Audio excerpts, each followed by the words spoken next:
Eh bien bonjour à tous, c'est Clouxis, j'espère que vous allez bien, en tout cas pour ma part ça va nickel. Aujourd'hui on se retrouve dans une nouvelle vidéo, le fameux nouveau concept sur la chaîne. Aujourd'hui ça va être du blabla, compagnie de El Clouxito. Non, plus sérieusement, c'est le grand nouveau format sur la chaîne, là où je vais parler avec vous, enfin du moins je vais parler face caméra à vous de sujets que on va diversifier au maximum.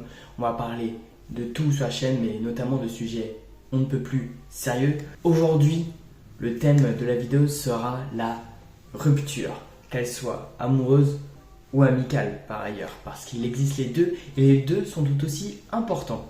Et en fait, comme grand titre de cette thématique, c'est comment faire pour oublier quelqu'un.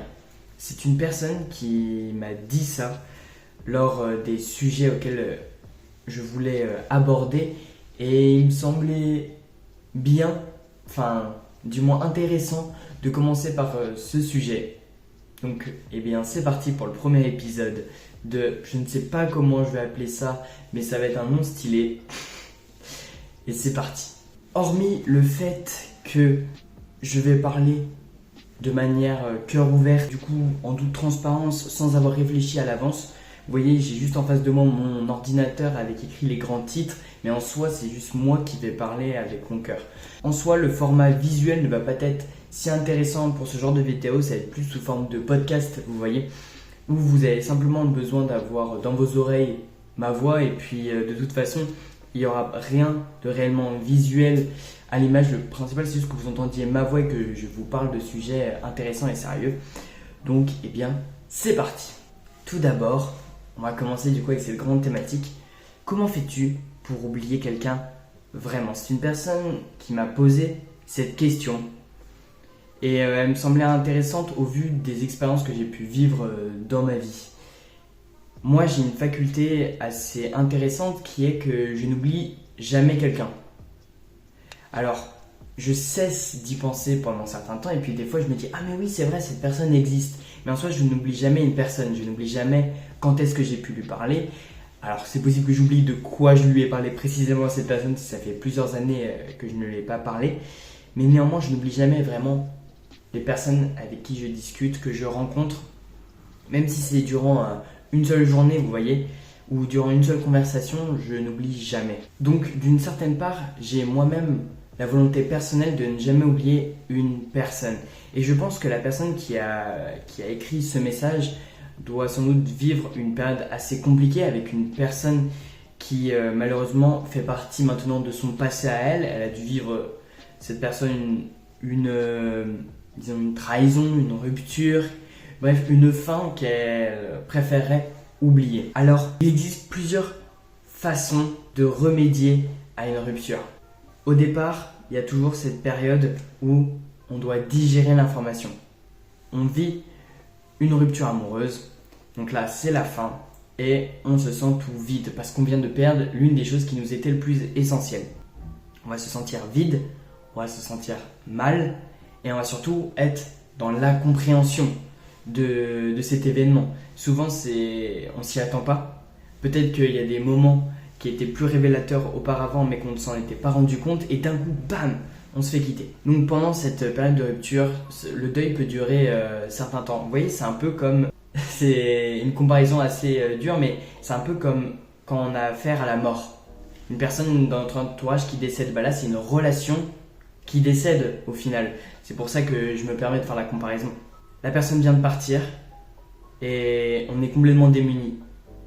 On ne sait plus quoi faire, on ne sait plus qui on est, qu'est-ce qu'on fait là. Notre vie perd un sens particulier car souvent avoir une personne près de soi peut donner un sens à notre vie. Donc on se retrouve complètement perdu. Donc ce que j'essayais de vous parler juste avant, c'est cette étape du choc de l'événement. Ça vient de vous arriver brutalement, vous vous y attendiez pas. Ensuite, on va rentrer dans le déni. C'est de se dire mais non mais c'est pas possible, c'est impossible que ça m'arrive. Pourquoi moi? Pourquoi maintenant? On ne comprend pas l'acte de la personne qui est avec nous. Ça, c'est dans la plupart des cas où la décision n'est pas mutuelle. où les deux personnes ne décident pas de se séparer ensemble. C'est une décision que l'un des deux prend. On ne sait pas vraiment qu'est-ce qu'on fait, qu'est-ce qu'on est. On est complètement perdu. Et vous voyez, ces étapes peuvent durer pour certains longtemps. Quand je parle longtemps, ça peut soit durer un jour, comme durer un mois, vous voyez. Il n'y a pas vraiment de temporalité dans une période de deuil. Le déni, tu ne comprends pas pourquoi la personne n'est plus là. Ensuite, tu vas rentrer dans une période de marchandage. Le marchandage, c'est, grosso modo, essayer de rechercher autre part ce qu'on a ressenti. On va essayer d'aller chercher l'attention autre part. On va essayer de retrouver cette attention que la personne a pu nous donner.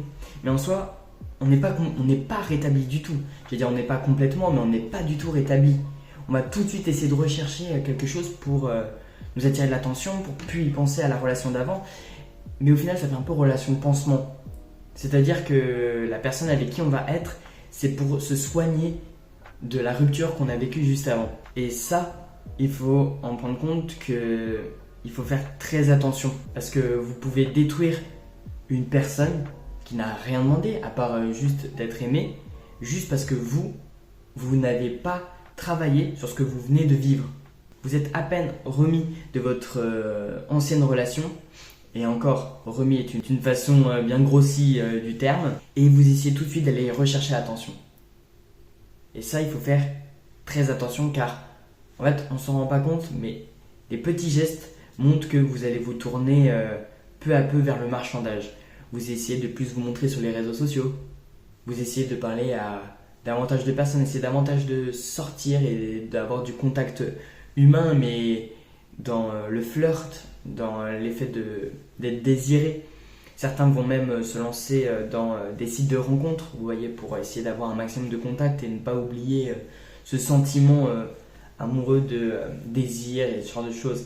Et il faut faire très attention car on ne s'y attend pas. Ensuite, on va rentrer dans une période de colère. Possiblement qu'elle est avant le marchandage.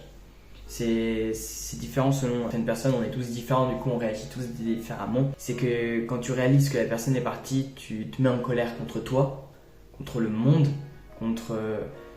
Des fois ça peut arriver contre la personne selon comment vous êtes fait quitter. Et c'est très compliqué parce qu'on est hors de nous. On parle qu'avec la haine, la colère. Souvent certains vont se plonger dans l'alcool, dans les drogues, dans tous les stimulants, mais sauf qu'ils vont faire ressortir encore plus la haine qu'ils ont en eux. Et certains vont prendre cher alors qu'ils n'ont rien demandé. Des proches à vous qui ne comprennent pas comment vous aider, ils essayent tant bien que mal, mais vous les repoussez parce que vous dites que vous êtes la personne la plus maudite du monde lors de cette séparation. Et cette période de colère est importante pour le processus de guérison, mais néanmoins, il ne faut pas oublier que les gens qui sont autour de vous n'ont rien à faire avec cette histoire. C'est entre vous et la personne qui vient de vivre. Alors certes, vous avez le droit d'être mal, mais les autres n'ont pas le droit de subir votre mal. Ensuite, vous allez rentrer dans une période de grosse déprime où vous allez être triste, vous allez y faire que penser, vous allez être même nostalgique. Et c'est une période très compliquée. Parce qu'on pleure très souvent, on y pense trop souvent, et ça change complètement notre vie. On va commencer dans un train de vie où tout va être beaucoup plus lent, où tout va être fade, on n'aura aucune passion de vivre. On va être vraiment plongé dans notre tristesse, notre mélancolie, notre nostalgie, de se dire putain c'était si bien avant et que là maintenant je suis malheureux, je suis tout seul, c'est horrible.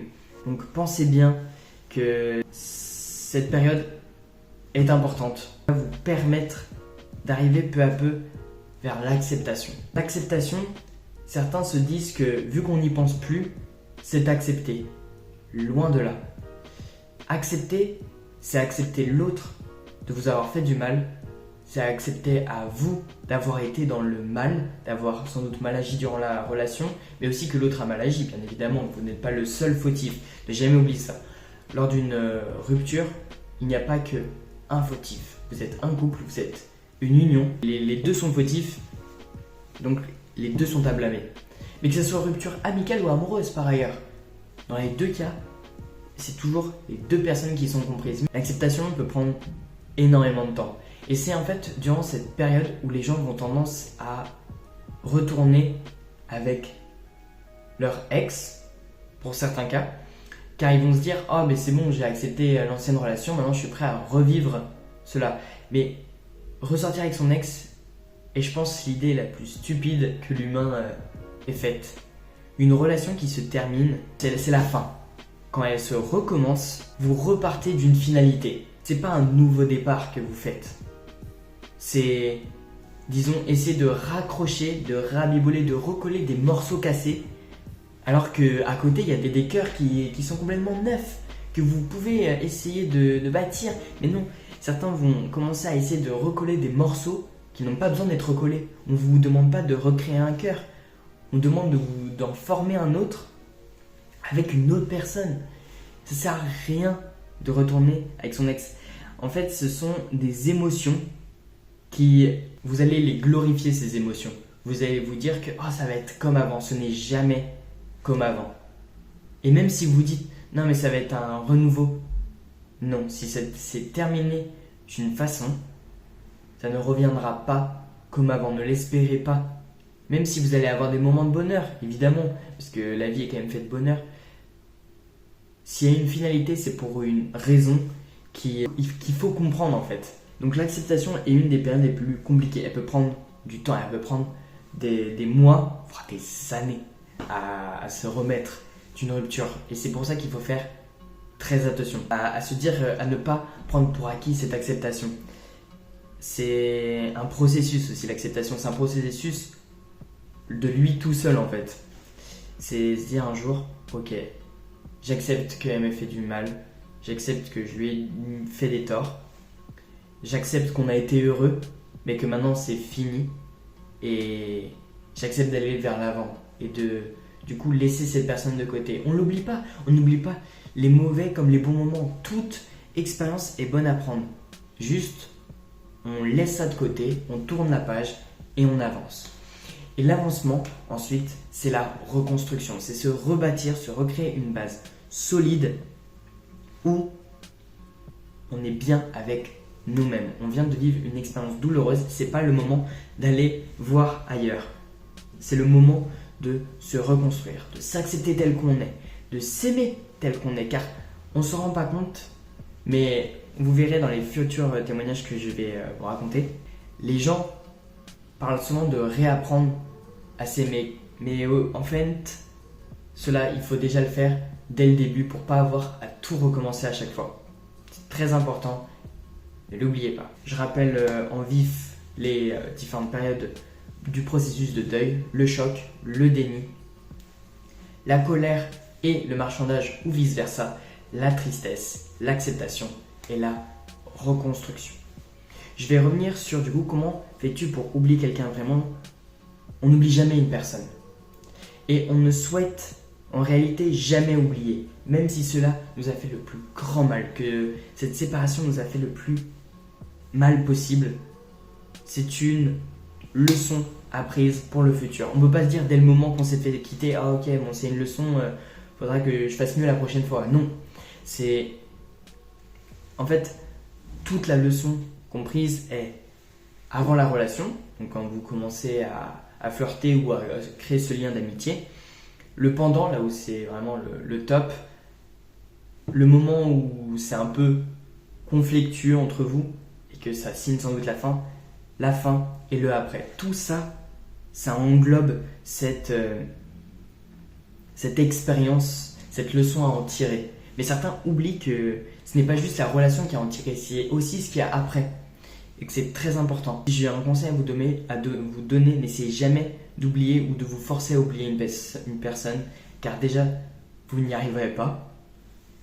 Car, d'une manière ou d'une autre, les erreurs ou les bonnes choses que vous avez faites durant cette expérience peut vous aider pour les futures expériences. Passons donc maintenant au témoignage. Quand je dis témoignage, c'est soit des gens qui donnent leur vision sur comment faire pour oublier quelqu'un, ou alors qui racontent une rupture qui leur est arrivée. Donc là, je vais vous parler de gens qui racontent leur expérience et leur vision, et ensuite, je vais vous raconter mes expériences. Une première personne qui dit « Le concept oublié est un concept qui, selon moi, est faux. On n'oublie pas, à moins d'être amnésique post-traumatique. Mais en ce qui concerne une rupture, je pense qu'on apprend plus à vivre avec, ou plutôt à réapprendre à vivre sans la personne. Il faut savoir se refaire une routine, se reconstruire ça, etc.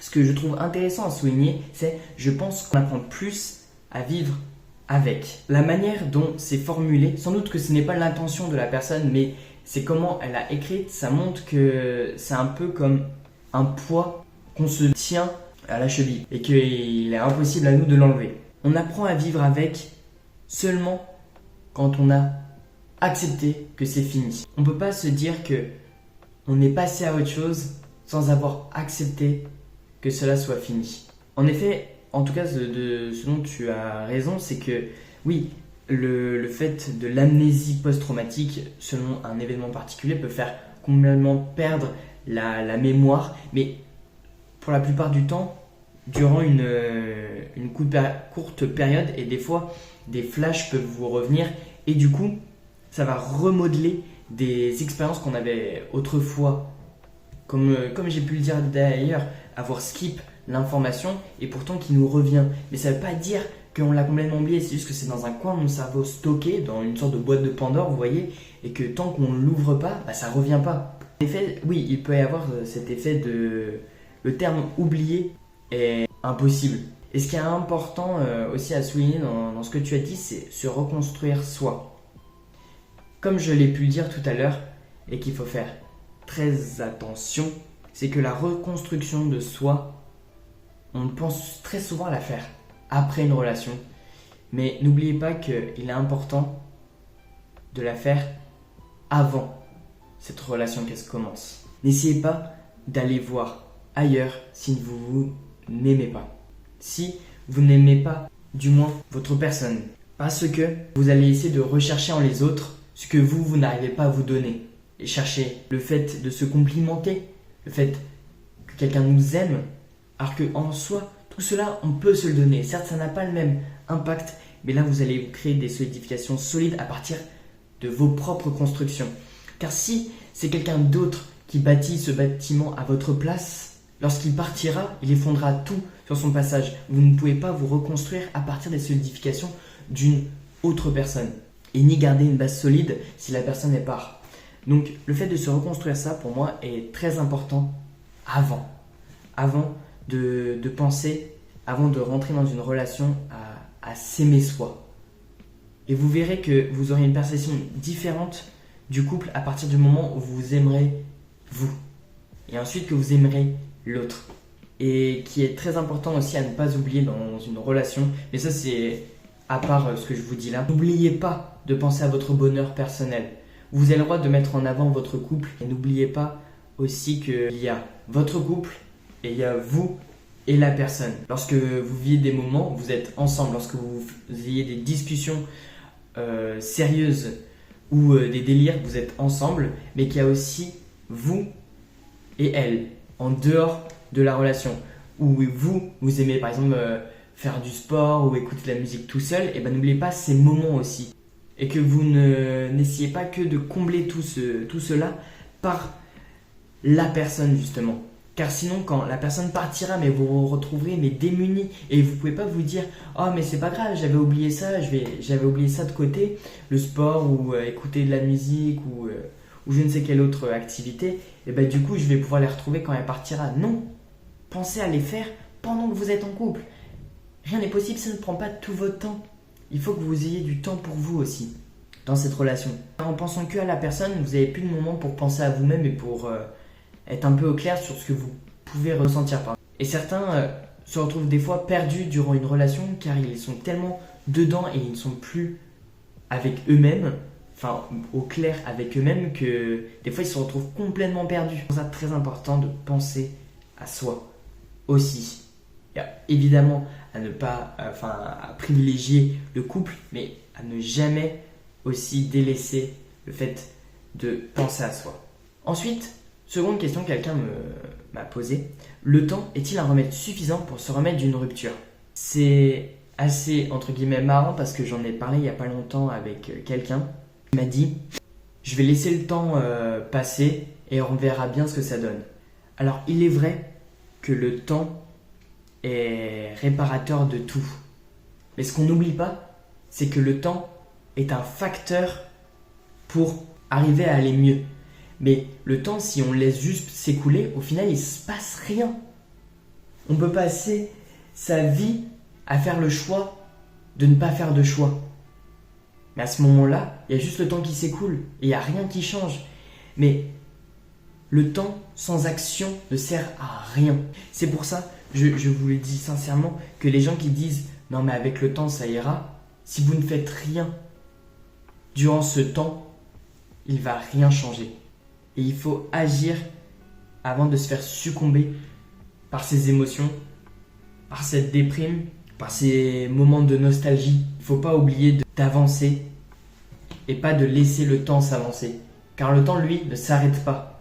Et c'est à nous d'utiliser ce temps justement pour avancer vers l'avant avec lui. Mais du coup, pour ça, il faut agir pour rebondir. Donc, est-ce que le temps est-il un remède suffisant pour se remettre d'une rupture ? Oui, mais si on l'utilise à bon escient. Alors que si on le laisse passer, ça ne vous servira à rien du tout. Et c'est ce que certains peuvent penser et qui est très important à faire attention. Le temps, il faut l'utiliser. Dernier témoignage. Après une rupture d'une relation d'1 an, c'est se reconstruire.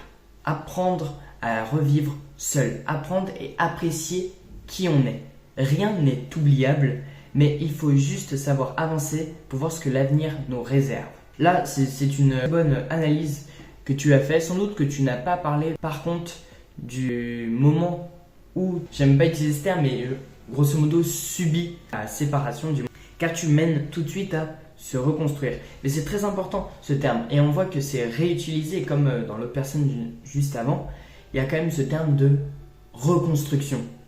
Mais comme je vous ai dit tout à l'heure, n'oubliez pas que vous êtes le seul constructeur de votre base. Et que le couple, vous entrez justement dans ce bâtiment. Vous lui montrez toute la bâtition que vous lui avez faite. Mais vous ne laissez pas le pouvoir de construire avec vous. Car c'est un monde que vous avez créé de vous-même, de vous. Quand je vous dis vous, c'est toi tout seul. Et en fait, le couple, c'est un bâtiment que vous devez construire à deux. Mais il y a votre bâtiment à vous et il y a le bâtiment que vous avez bâti entre vous. Apprendre et apprécier qui on est. Il faut faire attention à, du coup, comme je vous ai dit tout à l'heure, apprendre et apprécier qui on est. Ne l'oubliez pas de le faire avant. C'est le plus important.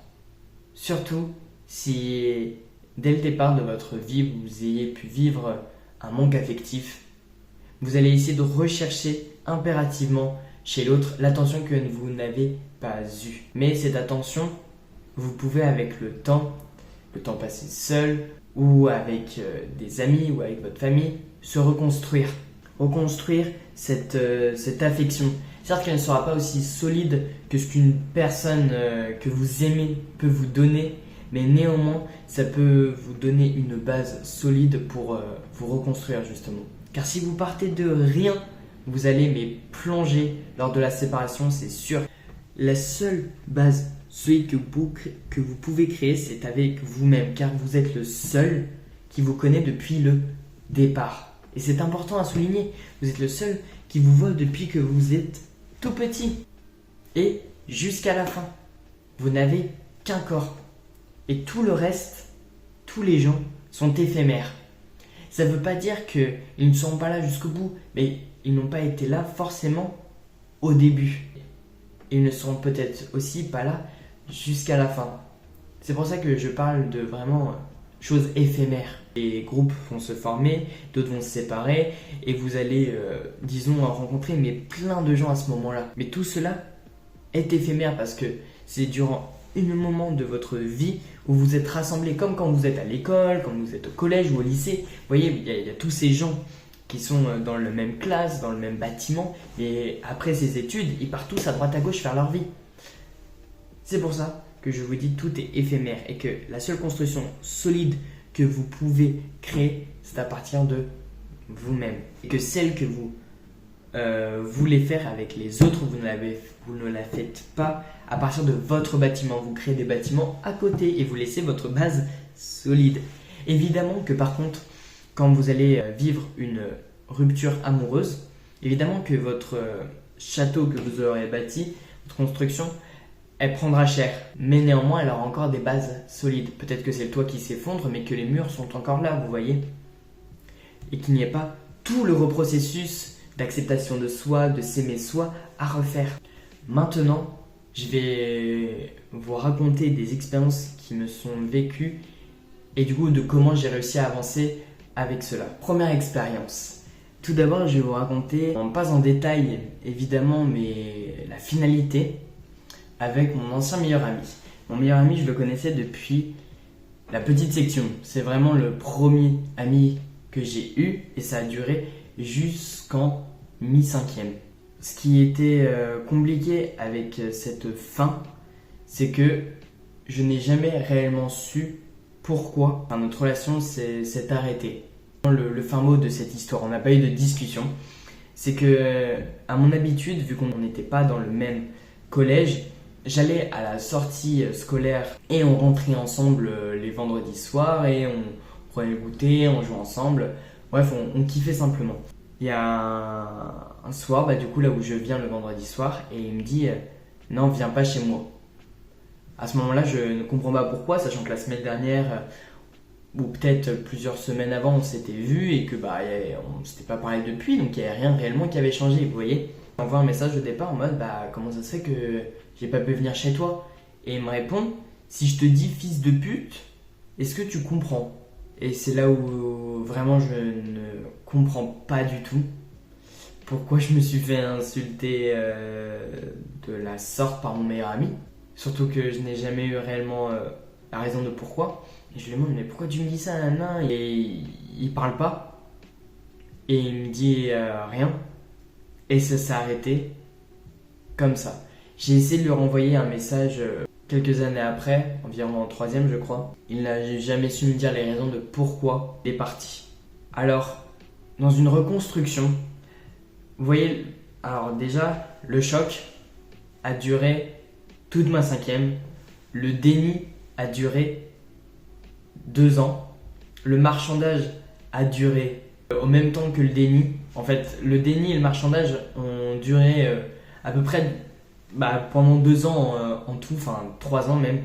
Et la tristesse et colère sont apparues lorsque je suis tombé en dépression. Après, il y avait évidemment d'autres facteurs qui sont arrivés à ce moment-là, mais par cause de nostalgie et de manque affectif, je suis tombé en dépression. Et comment rebondir avec cela, c'est que en fait, j'ai dû me reconstruire sans raison de pourquoi on m'a fait du mal. Et je peux vous assurer que c'est quelque chose qui est très compliqué, qui prend énormément de temps. Mais ce qu'il faut comprendre, c'est que parfois des gens partiront, vous feront du mal, mais ne sauront même pas expliquer pourquoi ils vous font ça. Certains n'ont pas la faculté, malheureusement, à être dans la sensibilité, à faire attention, à ne pas faire du mal aux autres. Ils peuvent être violents sans s'en rendre compte. Bon là, je pense que c'était intentionnel vu l'insulte que je me suis pris, mais certaines personnes ne se rendent pas compte du poids de leurs mots et de leurs actes. Surtout face à des personnes qui ressentent beaucoup. On m'a souvent qualifié de hypersensible au vu de la manière dont je peux ressentir les choses, comprendre les choses, voir des choses que certains ne peuvent pas voir. Et c'est pour ça que cette relation m'a fait énormément de mal, quoi. C'est me faire traiter de la sorte par mon meilleur ami, enfin celui que je considère comme mon meilleur ami, et ne jamais avoir eu le fin mot de cette histoire. Dans l'acceptation, c'est de se dire que il y a certaines personnes que vous ne pourrez jamais changer, qui sont faits ainsi, qui réfléchissent sans doute mal, ou du moins pas comme on voudrait. Peut-être pour eux que ce n'est pas forcément mal, mais le fait de ne pas avoir d'explication l'est un peu, mais parfois tu ne peux pas en donner. Et bon, c'est la vie, vous voyez. Mais il faut arriver à se reconstruire malgré tout. Et que vous rencontrerez des personnes qui vous apporteront ce que même votre meilleur ami n'aurait pas pu apporter. Certes que ça n'aura peut-être pas la même importance, le même impact, mais vous pourrez rencontrer des gens que ce que votre meilleur ami n'aurait même pas pu donner. Vous voyez. Et le but n'est pas de faire une comparaison. Ah lui, il a réussi à me donner ça, alors que lui avant, il me donnait ça, et c'est différent, et blablabla. Le plus important, c'est de trouver des gens qui vous font du bien, avec qui vous pouvez partager des choses qui vous font évoluer. Et ça dépend des personnalités de chacun, de comment chacun agit ou réagit en fonction d'une situation. La reconstruction se fait avec le temps, l'acceptation et surtout le fait d'être bien entouré dans ce genre de situation. C'est une rupture auquel je m'y attendais pas, qui arrivait très soudainement, donc le choc a été assez brutal, assez terrible.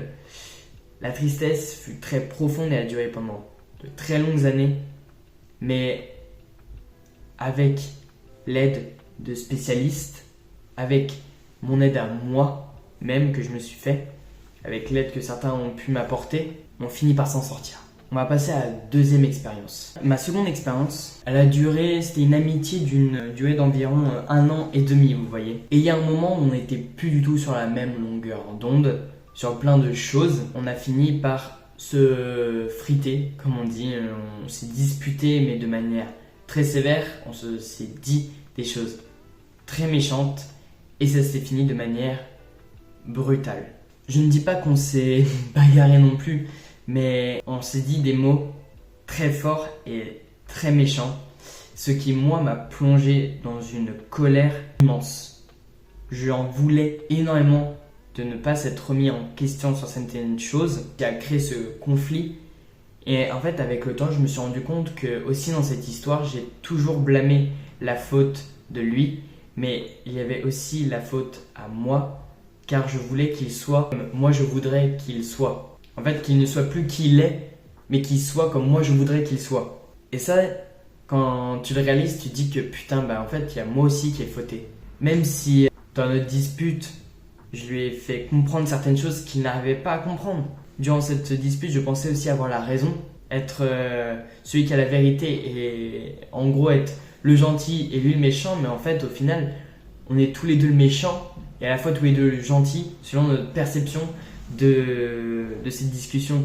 Mais en fait, tu peux pas changer certaines mentalités de tes amis. Et c'est ça que j'ai eu du mal à comprendre et ce pourquoi on s'est frité. On était des amis, mais je voulais vraiment qu'on soit vraiment meilleurs potes, quoi. Et qu'on avait des personnalités tellement différentes que ça ne pouvait pas marcher. Et je lui ai dit des mots vraiment pas gentils et je me suis rendu compte après de ma connerie, quoi.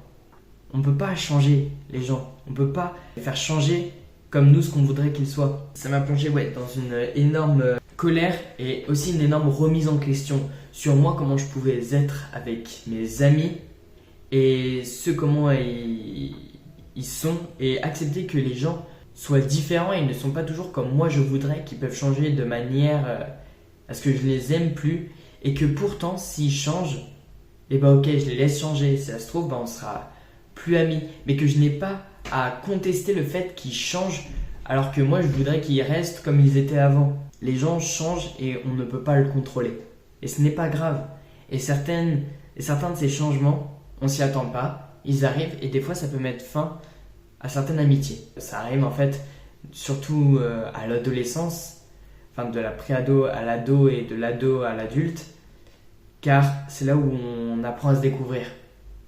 Et du coup, on ne sait pas réellement au départ qui on est.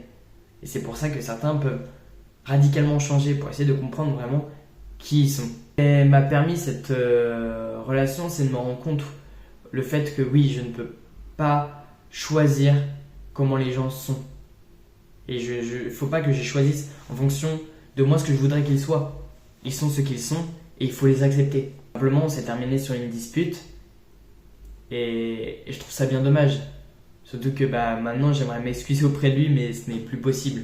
On va passer au dernier témoignage.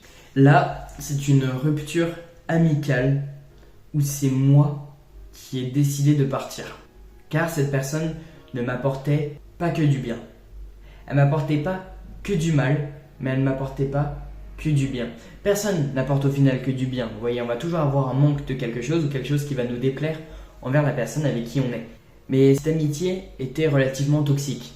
On s'utilisait l'un et l'autre pour combler des vides. C'était une amitié où à la fois on s'aimait, mais amoureusement, vous voyez, et en même temps amicalement, ce qui a créé beaucoup de conflits, beaucoup de ruptures amoureuses, mais vous voyez, on se dit pendant une semaine on est ensemble et puis après on n'est plus ensemble. Ce qui moi ça m'a fait beaucoup souffrir et qu'elle sans doute ne se rendait pas forcément compte. On s'est dit beaucoup de mots méchants et en fait pour une fois dans ma vie, enfin à ce moment-là, donc c'était de la 5e à la 4e, je me suis dit il faut que je me respecte.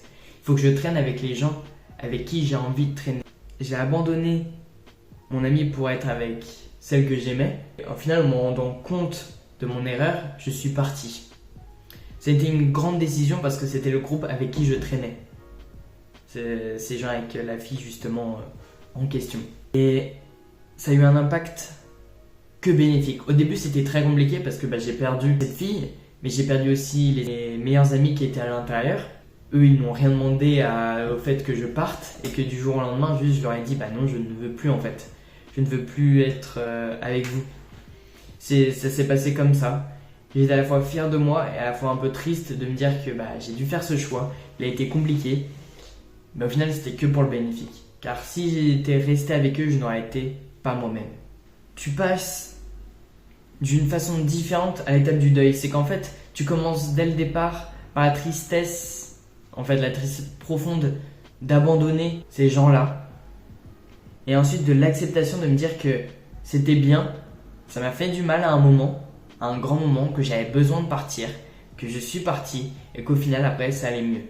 Maintenant on va partir dans les ruptures amoureuses, même si j'ai jamais eu de relation de couple, vous comprendrez. On est sur la première expérience d'un sentiment que je pensais amoureux envers une fille. Il y a eu une période de 1 mois et demi de flirt et une période 1 mois et demi de couple. On était sur une très différence de longueur d'onde. Je sais plus c'était quoi le terme précis de ça, longueur d'onde, bref. C'est-à-dire qu'elle privilégiait son bonheur personnel à notre couple et moi je privilégiais tout pour notre couple et je laissais tout de côté. Vraiment les opposés. Car elle m'apportait une affection et un amour que je n'avais absolument pas envers moi-même. Je m'aimais pas, je m'acceptais pas et tout ce dont je pouvais ressentir était ce que elle me faisait me donner de moi. Si elle me disait que je suis beau, que je suis gentil, que je suis mignon, et tout ça, tout ce que je pouvais ressentir de moi en me disant ah mais ça se trouve je suis beau, blablabla, c'est parce que elle me l'a dit. Et sinon moi je ne me croyais pas du tout envers moi-même. Il y a eu une période et il y a eu en fait un moment où je me suis rendu compte que je m'aimais pas. C'est que j'ai commencé à être mal. Genre vraiment je suis tombé dans un bad profond quand j'étais avec elle. Une période où j'étais pas bien. Et ensuite, après cette période de bad, je me suis énervé contre elle. J'ai eu de la colère et je lui ai dit des mots méchants face à elle. Pas des mots méchants, je ne lui ai pas insulté. Juste que, j'essaie de me justifier, c'est terrible, mais c'est juste pour pas paraître le connard que au final j'étais. Je ne l'ai pas insulté, mais je ne l'ai pas respecté. C'est surtout ça en fait la nuance à faire. Ce qui a mené à l'une des plus grosses déprimes de ma vie et en fait que je me suis rendu compte que je n'étais finalement pas remis de ma dépression. Donc je suis retombé en grosse déprime à ce moment-là. Vraiment très très gros bad. L'une des périodes de deuil les plus longues de toute ma vie. Parce qu'elle m'a fait terriblement mal car comme je vous ai dit, la métaphore de tout à l'heure des constructions, c'est que elle avait bâti mon palais. Et que quand elle est partie, elle a tout effondré. Et je n'avais aucune base. Mais ça, je vous assure, aucune. Et sachant que je suis, comme je vous ai dit, quelqu'un de hypersensible, je m'attache très rapidement. Et j'étais en dépendance affective à fond sur elle. Je ressentais beaucoup de choses envers elle. Et elle est partie d'un coup. Je peux vous dire que les gars, j'étais dans une situation... Dans un mood, mais je suis retombé dans les abysses, mais d'un coup. Vraiment, j'étais comme ça. En septembre, mi-octobre. Tout en bas. Tout en bas. Les gars, j'ai fait une buzz cut pour vous dire tellement j'étais pas bien. Et au final, ça m'a aidé, mais j'en parlerai dans une prochaine vidéo. Cette relation a été très compliquée car, comme je vous ai dit, tout dépendait de elle. En fait, elle était la Terre et moi j'étais la Lune autour et je tournais que autour d'elle. Donc ça a été l'une des expériences les plus compliquées, mais qui au final m'a permis de vraiment remonter. Et là vraiment, à partir du moment où je me suis dit mais en fait, je veux plus jamais être aussi mal que ça, il faut que avant tout, je m'aime. Et c'est à partir de ce moment-là où j'ai commencé à vraiment comprendre ce que c'était de s'aimer, de s'accepter avant tout. S'accepter et ensuite de s'aimer.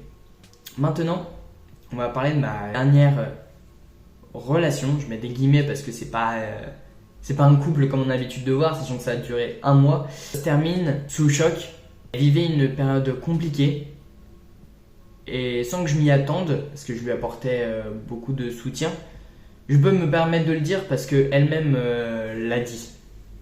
Je lui apportais beaucoup de soutien, mais elle a décidé quand même de partir.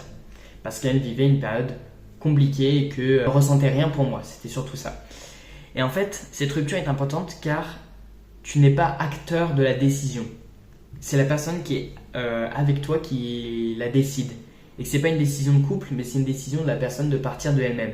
Et c'est pas parce que toi tu as fauté du tout. C'est que c'est elle, juste ses émotions avec elle qui ne la convenaient pas. Et que ça aussi, ça peut arriver en fait. Que tu as beau tout donner, mais que quand même, la personne parte. On met beaucoup en question avec toi-même de dire qu'est-ce que j'ai pu bien faire de mal, j'ai rien fait et pourtant elle est partie. Et bien oui, parce que tu ne peux pas forcer quelqu'un à l'aimer en l'aimant plus fort. Tu ne peux pas forcer à aimer quelqu'un tout court. Même en montrant plus d'intention, même en faisant les plus grands gestes d'amour du monde. L'amour, c'est quelque chose qui ne se contrôle pas. Et tu ne peux pas le forcer. Heureusement, elle n'a pas attendu des longs mois avant de me dire qu'elle ressentait rien. Et la période Là, c'était la première période de marchandage que j'ai vécue, où j'essayais de tout de suite retrouver de l'attention des femmes. Et j'étais plus moi, hein. J'étais plus moi du tout en faisant ça. Ça a duré pendant longtemps. Ensuite, je suis rentré dans une période de tristesse profonde. Vraiment, en fait, j'étais triste et en même temps, je marchandais. La colère est passée très vite, mais c'était le marchandage et la tristesse ou beaucoup plus long. En gros, si je peux vous faire temporalité, le choc, ça a duré, je pense, 3 jours, 2-3 jours. Le déni a duré l'équivalent de 2 semaines. La colère a duré entre 3 et 5 semaines. Le marchandage et la tristesse, en fait, des fois tu peux avoir les deux en même temps. Tu peux avoir la colère et d'un coup il y a le marchandage qui se lance. Et ensuite la colère part, mais tu as encore le marchandage. C'est aussi possible. Donc ensuite le marchandage a dû durer pendant 3 mois, 2-3 mois. Ensuite tristesse profonde pendant un bon mois et demi. Et un bon mois. Et ensuite l'acceptation.